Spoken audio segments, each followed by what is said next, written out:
Olá, hoje a gente está aqui para falar da parte prática do que a gente já aprendeu sobre nutrientes e sobre o sistema digestório.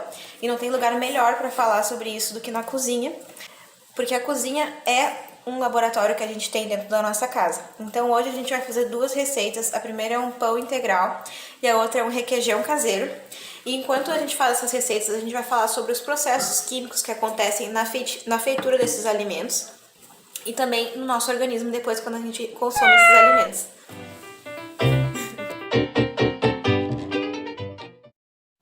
Quinhentos gramas de farinha, 15 gramas de açúcar, pode ser o açúcar branco ou o açúcar mascavo, são 3 colheres de chá. 5 gramas de sal.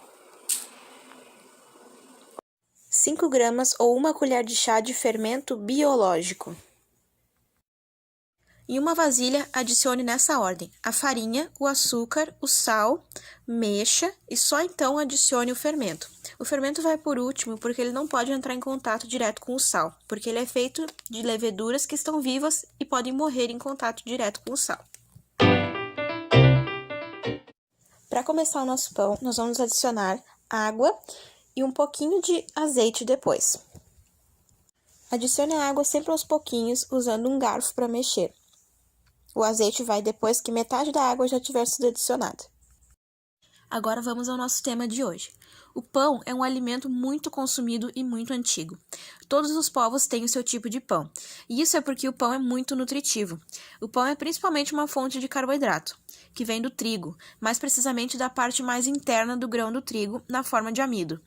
Vamos lembrar que o amido é uma forma de armazenar o carboidrato. Ele é formado por vários açúcares ligados, e nas plantas ele tem a forma de amido e nos humanos ele tem a forma de glicogênio. Como vocês lembram, os carboidratos, quando eles vão ser armazenados, eles ficam na forma de polímero, que é um carboidrato grudado no outro, como se fosse um Lego, como a gente falou anteriormente. E aí, dentro do organismo, com a ação das enzimas, elas conseguem quebrar esse carboidrato, transformar ele em pedaços menores. E o pedaço menor do carboidrato é a glicose, que é usada por nós como energia. Também é usada pelas plantas. Mas agora, por que eu escolhi o pão integral como nossa receita de hoje? Bom, voltando à imagem do grão do trigo, uma casca envolve o grão, protegendo o amido lá dentro. E a farinha integral que a gente está usando nesse pão é nada mais do que o trigo moído com a casca além do amido. E essa casca, ela é feita de carboidratos também, mas um tipo de carboidrato que a gente não consegue digerir. E esse tipo de carboidrato se chama fibra. As fibras são tão importantes que eu tenho certeza que você já ouviu falar delas. A fibra, ela passa por todo o sistema digestório e não é digerida, porque ela não pode ser quebrada por enzimas do nosso sistema digestório. Ela passa pelo estômago, passa pelo intestino, até que ela chega lá no intestino grosso. E lá, como vocês lembram, tem muitas bactérias. E as bactérias que vivem lá no intestino, elas se alimentam da fibra. Quanto mais fibras a gente tem na nossa alimentação, mais fibras as bactérias vão comer. E elas produzem substâncias que protegem o nosso organismo de doenças. E o contrário também é verdadeiro, pessoal. Quando a gente não tem fibra o suficiente na nossa alimentação, as bactérias não se alimentam bem e elas começam a produzir substâncias que prejudicam a nossa saúde. Por isso, a gente precisa sempre comer muitas fibras, como nos alimentos integrais, no caso desse pão integral, e também nos vegetais e nas frutas. As fibras também ajudam o intestino a funcionar direitinho, pois elas incham em contato com a água. Assim como aqui na nossa receita de pão, a farinha integral está inchando em contato com a água. Esse tipo de fibra da farinha integral se chama fibra insolúvel. A gente vai falar um pouco da fibra solúvel depois numa experiência extra. A fibra insolúvel, ela incha com a água e dentro do nosso organismo ela consegue tornar o bolo fecal maior, então ela ajuda a tornar o nosso cocô mais saudável. E também o trânsito do intestino, ela faz o intestino funcionar de maneira mais rápida, prevenindo a constipação, o intestino preso. Bom, como a gente falou, o pão ele é muito nutritivo porque ele é uma fonte de carboidrato, mas o pão também tem uma importante proteína chamada glúten. As proteínas, geralmente estão numa forma que é enovelada. Ela está toda enrolada, como se fosse um fone de ouvido, que a gente precisa desenrolar para poder utilizar. O glúten, ele tá na farinha de trigo, só que a gente precisa ativar ele. E a gente ativa o glúten por meio desse processo que se chama sova. A gente pode ver aqui no vídeo que eu tô puxando a massa e conforme eu faço isso, ela fica mais fácil de mexer. Através desse movimento mecânico das mãos, ele aumenta um pouquinho a temperatura dessa massa e assim a gente libera o glúten.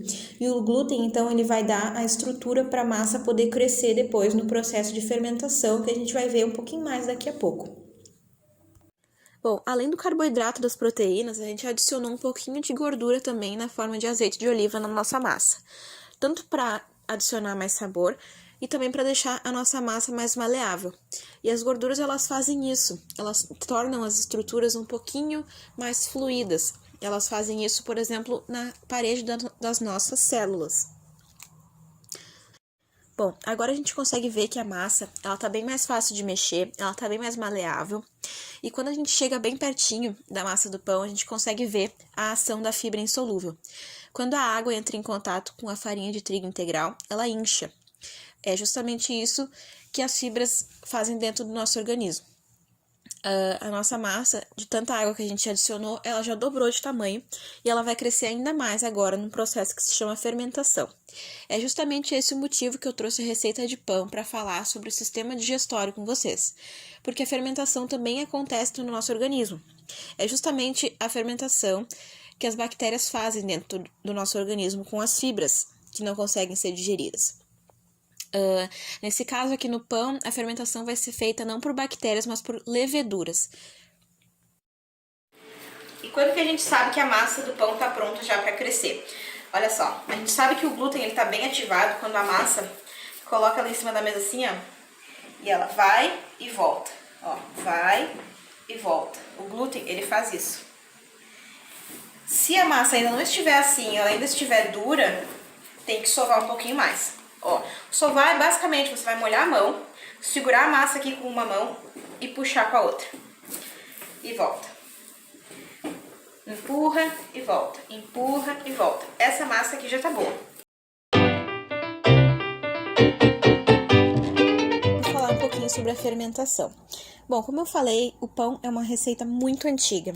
E antigamente misturar farinha com água era uma coisa que se fazia. Até que um dia alguém colocou essa mistura no sol e eles perceberam que cresceu e de certa forma assou, dando origem ao pão.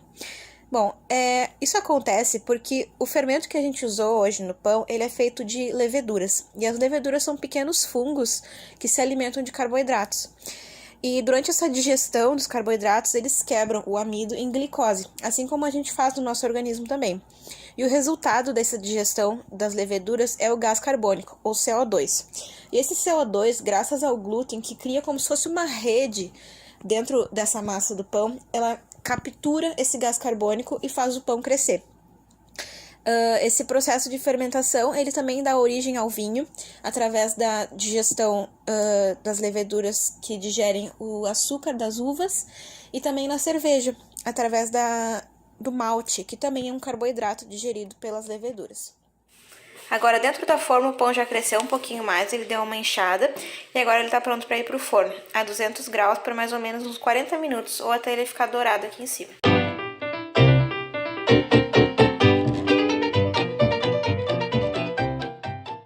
A fibra do pão integral é do tipo insolúvel, mas também existe a fibra do tipo solúvel. E para aprender como elas funcionam, a gente vai fazer uma experiência usando chia ou linhaça e um pouquinho de água. Num potinho a gente vai misturar um pouquinho de chia com água e vai mexer. Com o tempo, vai começar a formar um gel. E esse gel também é formado dentro do nosso organismo.